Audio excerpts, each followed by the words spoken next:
Welcome back to Primetime News, and again a special welcome to those of you watching online at onespotmedia.com. Up first this evening, the St. Catherine North Police are seeking two people, Romel Anderson and Denzel Douglas, in relation to the alleged sexual assault of an 8-year-old girl.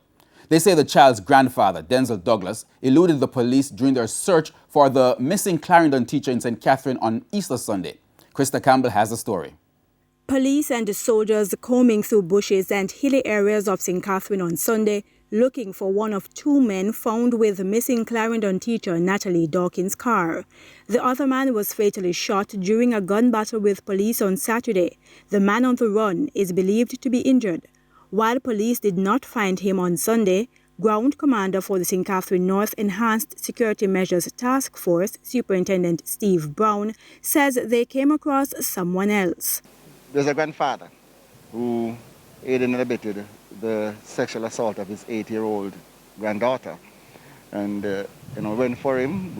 He saw us coming. And, the country houses, or the houses in the rural area, just sorry to say country, are, far from, the road. So by the time we reached up there, he ran through the bushes. Again, he knows the place better than we. We made a comprehensive search of the area, never found him. The child in question is now 10 years old.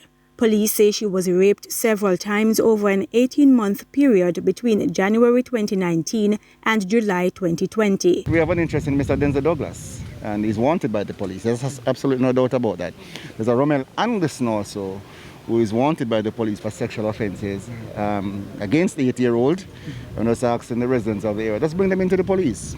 You understand? They just need to face the court. Police report of the first incident is that the child was returning home from a shop when two men sexually assaulted her on a track. The girl reportedly told her grandfather, but he did not report the matter to the police. The sexual offence thing has become really a headache, and you have some sick men in the society. So we're after them, and we're not going to stop until we find them. President of the Ginger Ridge Community Development Committee, Devon Wilkes, says residents, particularly the elderly, are afraid to leave their homes because of the increase in illegal activities by criminals using the area to hide from the police. Krista Campbell, TVJ News.